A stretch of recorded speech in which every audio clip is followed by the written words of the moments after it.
Feel na feel ko ang kumanta habang naglalakad sa hallway. Mabuti na lamang at biniyayaan ako ng magandang boses. Sa katunayan nga niyan ay nasa banda kaming dalawa ni Mika noong college days namin. We love music. I played violin, piano, and guitar, while Mika played guitar and drums. Sa isang sikat na university sa Sweden kami nag-aral na dalawa. Napahinto ako sa paglalakad nang marinig kong may nagpapalakpakan. Sa ninita iyon, kasama ang ilang mga kasambahay sa likuran nito. Nakangiti sa akin. Wow, Ma'am Lian? Lian, ang galing niyo po palang kumanta. Singer pala kayo? Parang batang pumapalakpak sa ninita. I smiled back. Kapag ganitong pinupuri ako ng sincere ay magiging kasundo ko. Dahil may powers ako kapag alam kong fake ang isang tao sa akin. Thank you. Naku Lian, sana sa susunod na araw makasama ka namin sa video, okay? Sagot ng isang kasambahay na hindi ko alam ang pangalan. Nagvi-video okay kayo dito? Tanong ko. Baging lalaki ang mga mata ng isang may katandaan na kasama nila. Shh, atin-atin lang ito. Kapag wala dito si Sir Drake, kumakanta kami. Hindi naman kami pinagbabawalan kung maabutan kami bumibirit. Basta tapos na kami sa aming trabaho. Oh, I love that. Payag ka na Lian? Sure. Kahit ngayon, kumanta na tayo. Saan bang video ako nyo rito? Balingaling ako.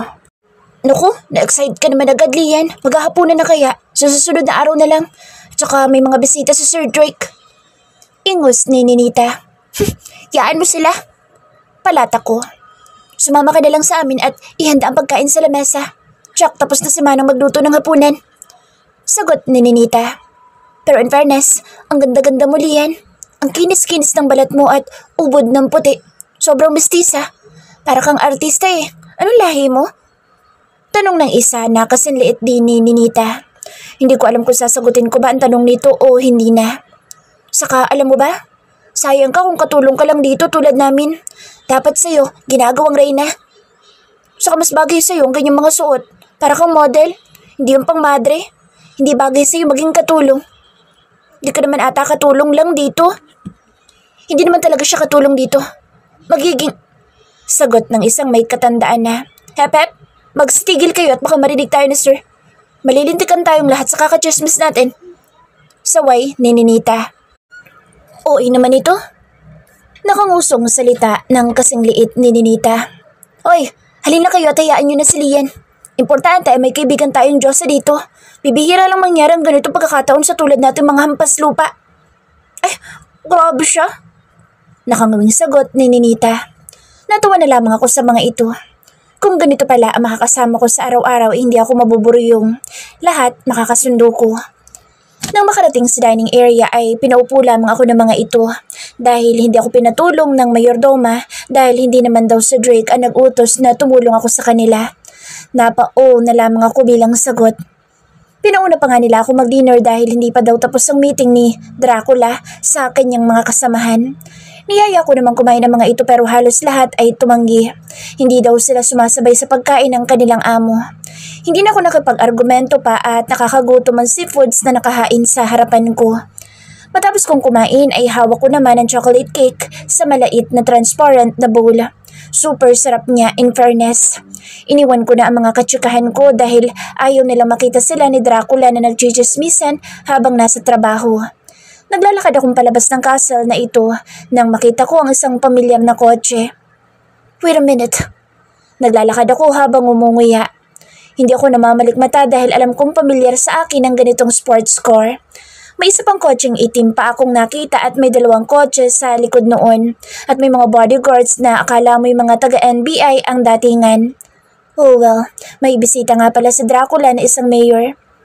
Excuse me, miss? Napalingon ako sa napaka-masculine na boses ng isang lalaki. In fairness, ang gwapo. He looks so dumb, handsome, and very neat human being. Ang tangkad niya at masculine ang pangangatawan kahit na suot nito ay barong. Yes? Sabay subo ng chocolate cake. Nice to meet you, Miss Griefer. Parang namangha ito nang makita ako ng malapitan. Inabot nito ang kanang kamay at kahit naguguluhan kung paano niya ako nakilala ay nakipagkamay ako. Wala namang masama sa gwapong nilalang na ito. And you are? Tanong ko. I'm Ethan. Mayor Ethan Larkin. pagpapakilala nito sa sarili. Napasinghap ako. Oh, ito pala ang sikat na mayor na super gwapo at pinagkakaguluhan ng netizen dahil bukod sa super yaman nito ay talaga namang maraming achievement sa buhay at the very young age. Nice to meet you, Mr. Mayor.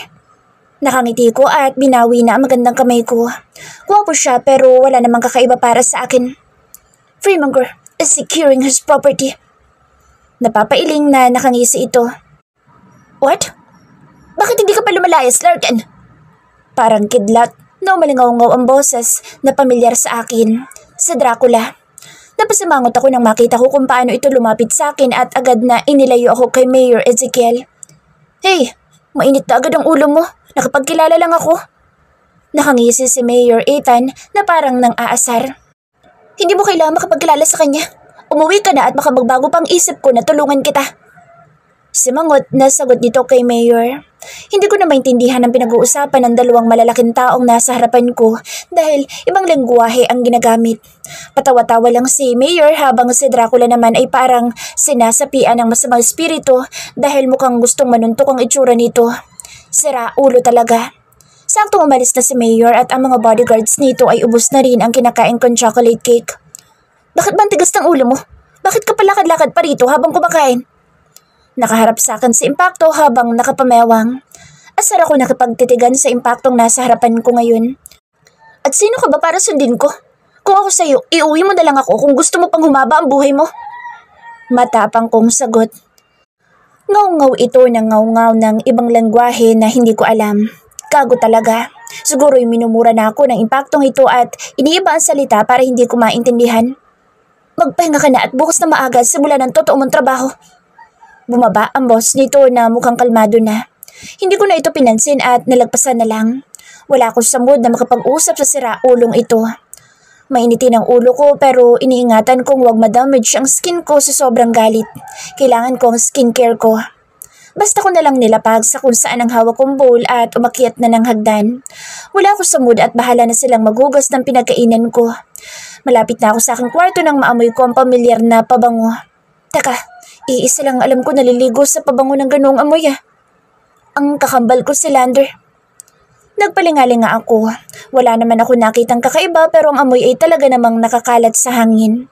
Pagpasok ko sa loob ng kwarto ay wala namang kakaiba. Pero ang amoy talaga ng pabango ay nandoon. Nandito ba si Lander? Dali-dali kong kinuha ang phone ko at nagdial sa numero nito. 2 ring lang ay sinagot na nito. What? Masungit na bungad nito sa akin. Where are you? I'm on my business trip. Why?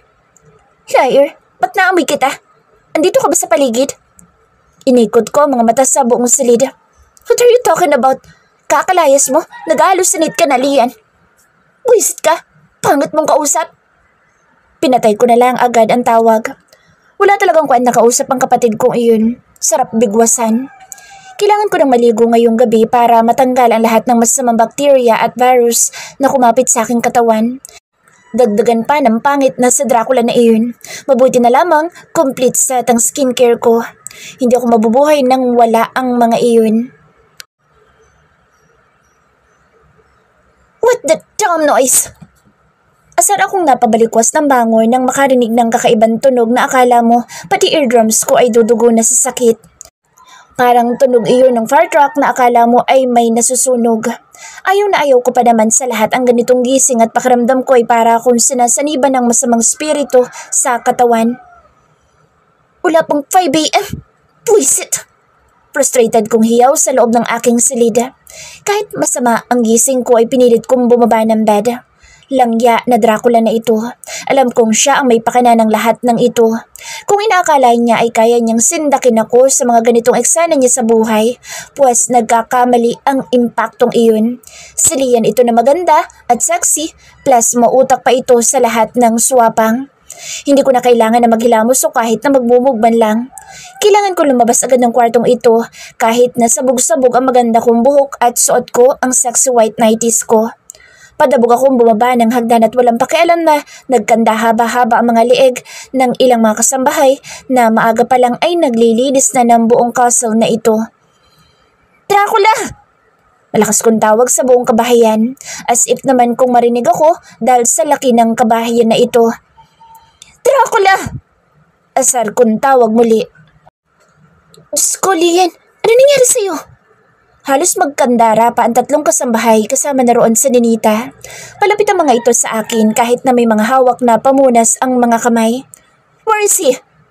Napatigil ang tatlong babae sa aking harapan. Nasaan si Impacto? Ha? Napanganga ang isang maliit na babae na nakatingala sa akin. Nakita ko siniko ito ni Ninita at bumulong dito. Maya-maya ay napatakip sa kanyang bibig at tumayo ng tuwid. Naku, Lian, hindi namin nakita si Sir Drake. Tsak, tulog pa iyon lalo pa at masyado pa maaga. Sagot na Ninita. What? Bakit ganyan ang reaksyon mo, Lian? May masamang nangyari ba sa'yo habang natutulog ka? Dapat tulog ka pa ngayon, Lian. Total naman tulog pa si Sir Drake. Tugon ng isa. Ang aga mo naman magalit. Ang sexy mo pa naman. Sabay-sabay silang nagsasalita. Hap-hap? Itinaas ko ang dalawang kamay para tumigil ang mga ito sa kakasalita dahil parang walang alam ang mga ito kung bakit ako nagagalit ngayong umaga.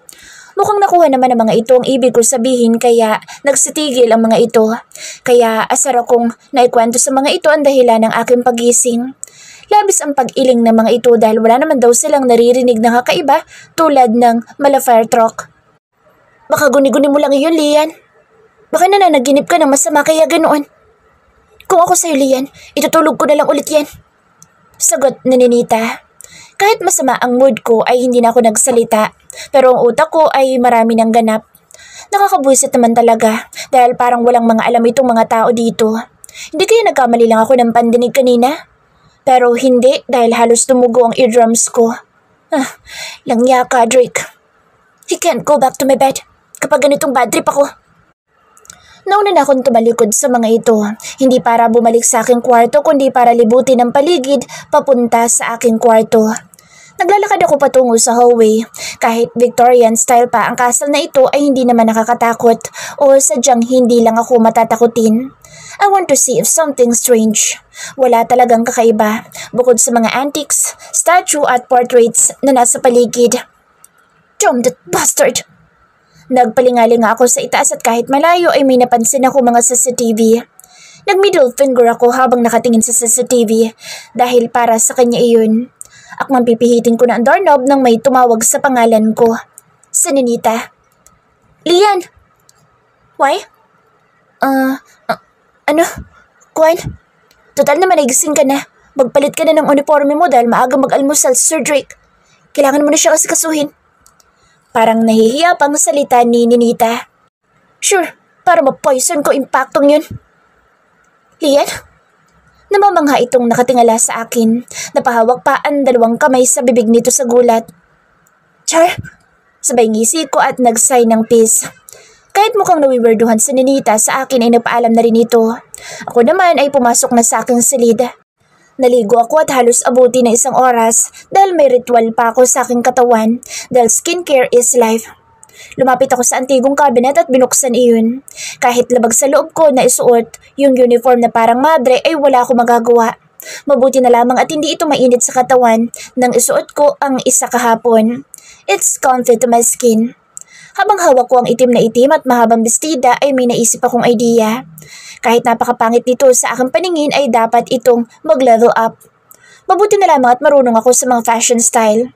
Mabuti na lamang at may nakita akong malaking gunting at mabilis ko iyong kinuha. Napangisi na lamang ako dahil tsak super ganda ko sa suot na ito.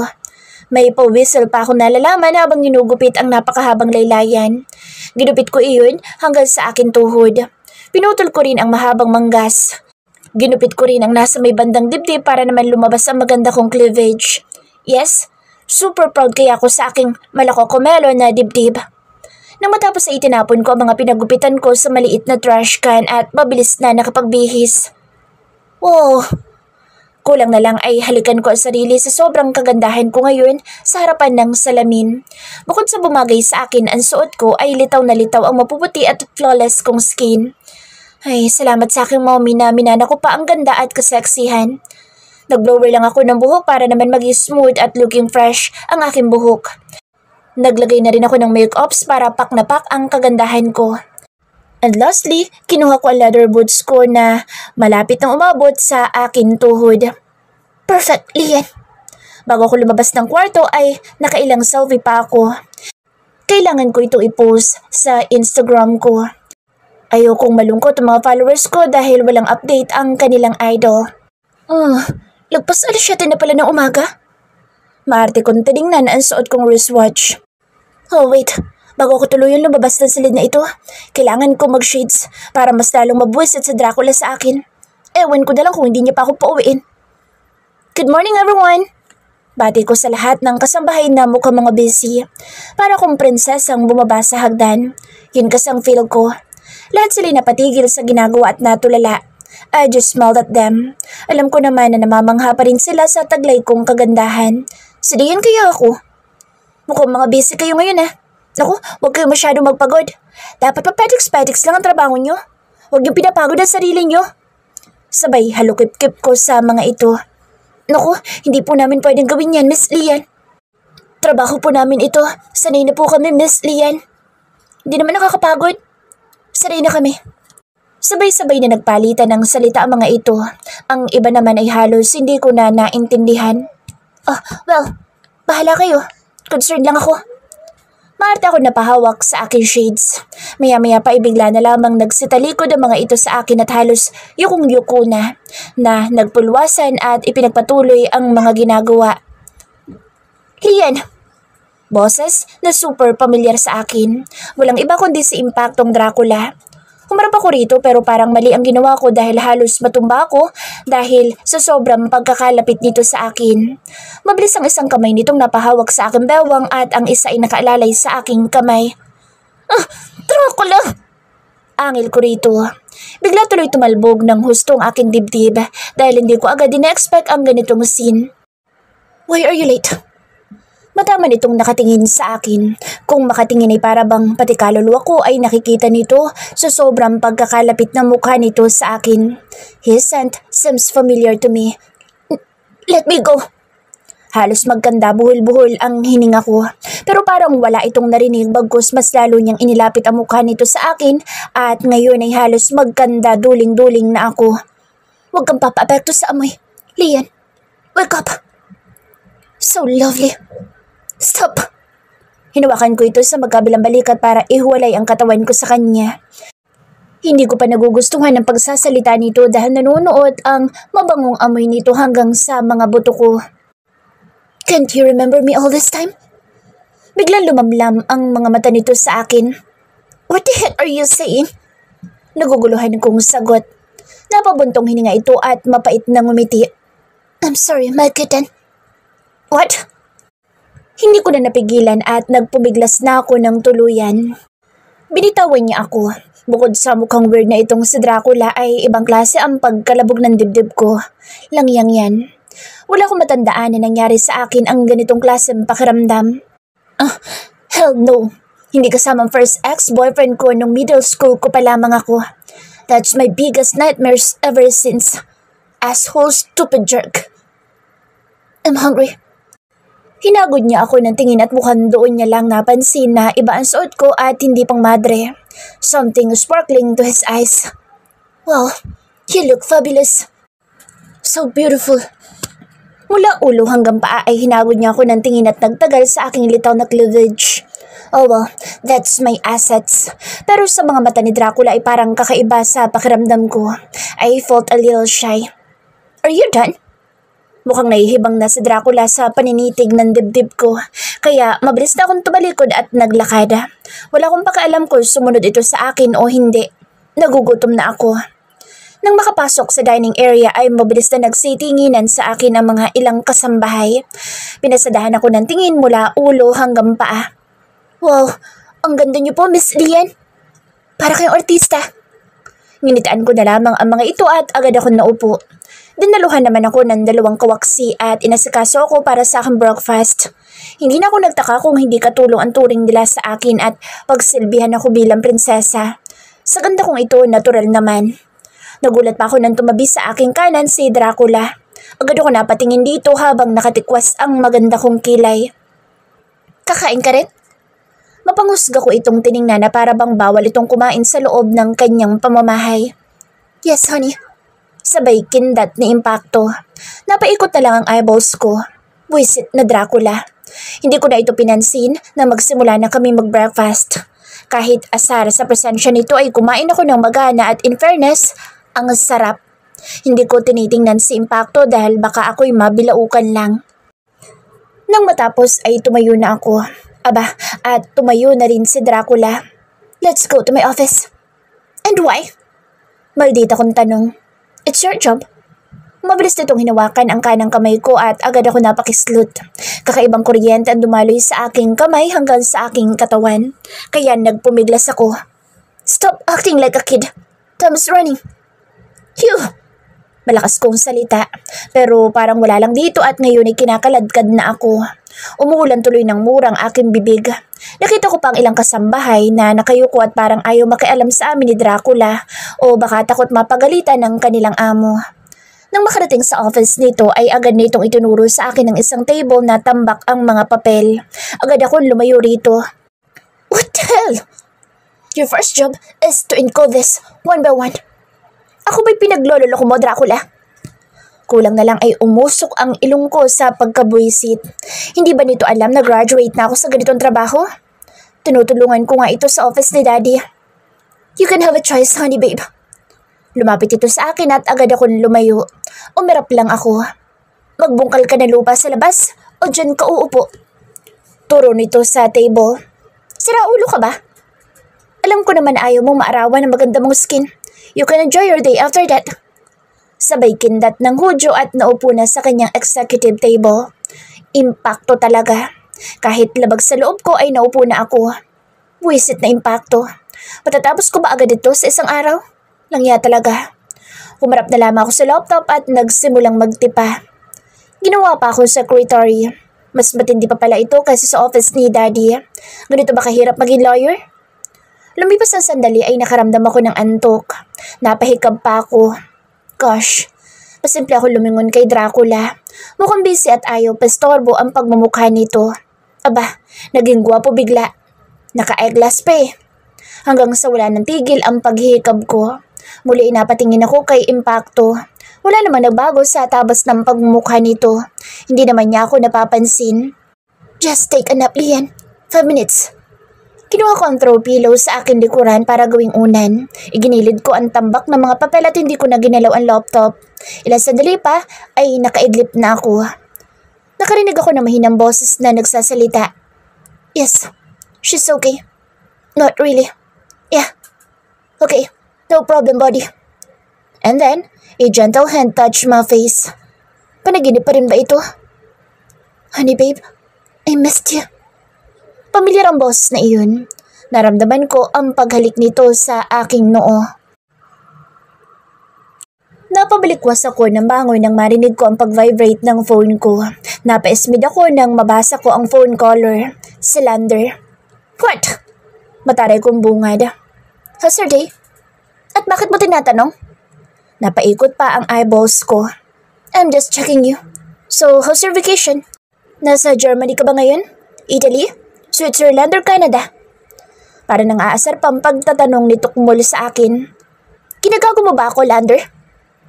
Talaga bang wala kang alam kung saan lupalop ako ngayong mundo? Hindi ako naniniwala na wala itong alam kung saan lugar ako ngayon. Isa itong matinik at mahusay na detective. Kahit hindi ako magsalita, kung saan ako nagpupunta ay nalalaman nila mom and dad dahil sa pagiging sumbongero nito. Palagi nakabantay ito sa akin. Daig pa ang mga bodyguards ko. Ito rin ang tagasalo sa tuwing napapaaway ako sa kung kani-kaninong nilalang. Galit ka na naman. Pambihira talaga. Hindi ba pwede nagtatanong ako sa'yo? Ako'y huwag mong pinagtitripan, Lander. Alam kong kilala mo si Dracula. Kung ako sa'yo, sunduin mo na ako rito. Nasa boses ko ang pagbabanta sa kakambal ko. What? What did you say? Chubby ka na, dear sister. Call you later again. Bye. Go to hell. Malakas kong salita, sabay ang malutong kong mura at bigla nawala na sa kabilang linya ang buwisit kong kapatid. Napatingin ako sa pintuan ng bumukas iyon at pumasok ang walang iba kundi si Dracula. Agad na napakunot ang aking magandang noo sa bitbit nitong tray ng pagkain. Finally, you awake, honey.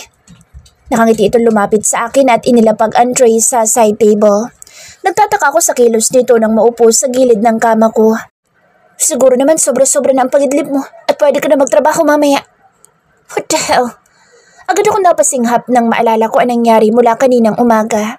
Matapos ng breakfast namin ay dinala ko sa office nito para mag-encode ng sandamakmak na mga paperwork.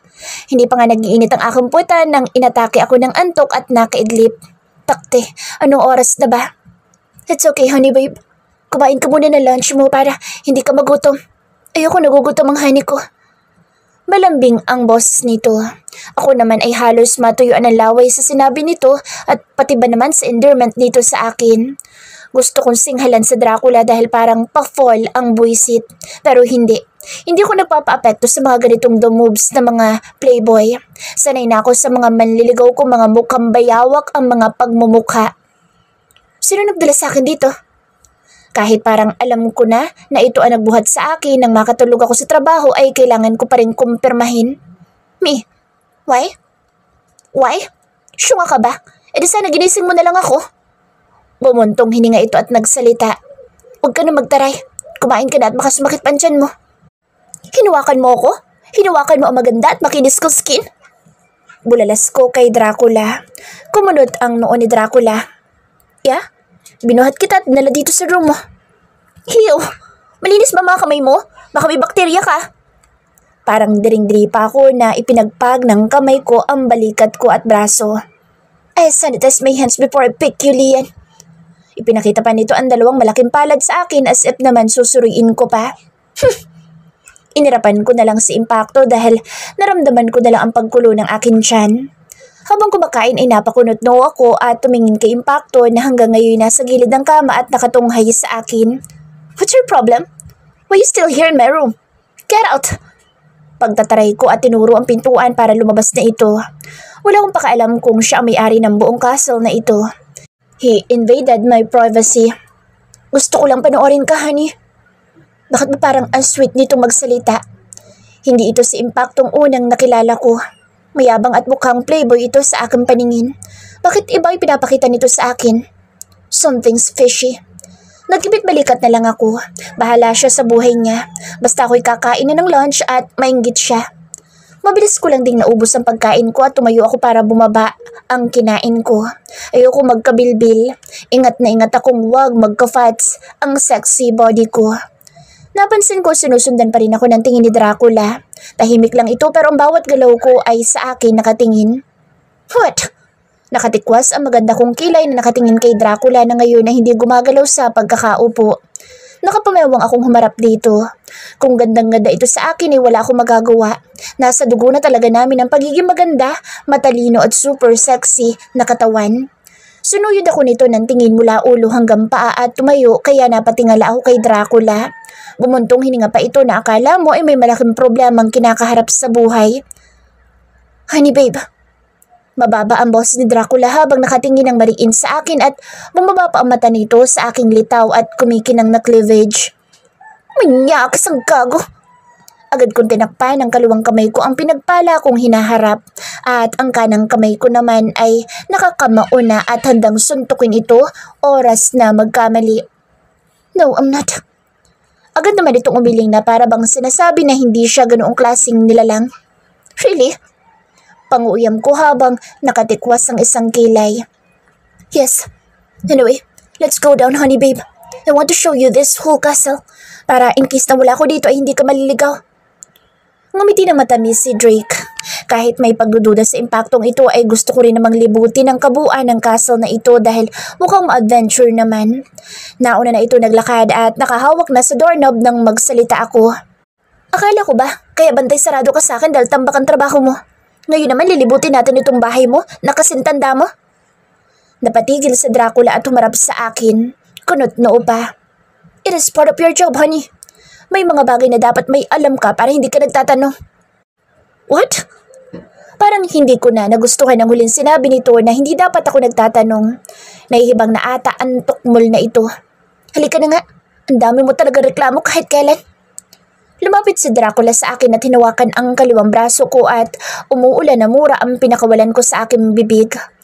Parang bungol naman ang impaktong ito dahil parang wala lang dito ang pagtungayaw ko. Binitawan lamang ako ng impaktong ito nang suntukin ko ang kanang braso. That's hurt, huh? Kunwari pa itong nasaktan dahil hinilot nito ang nasaktang braso. Imbis na makonsensya sa aking ginawa ay parang nagdiwang kaluluwa ko sa impaktong ito. Deserve mo yan. Napangisi ako at nagtatakbo palabas at makagantihan ako ng walang hiyang ito at sakalin. Hindi naman ako pinatulan ni Dracula, bagkus nagsasalita ito sa bawat dinaraanan namin. Mga bagay na tinatanong ko ay mabilis ang mga sagot nito. Kaming dalawa ay naglalakad sa malaking hallway.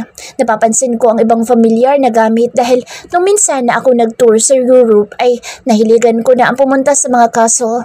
Masyadong malaki ang kabuuan nito. Paano ba nito na maintain ang ganito kung palagi itong busy? Oh well, bakit ba ako nagtataka? Wala dapat akong concern sa mga ganitong bagay.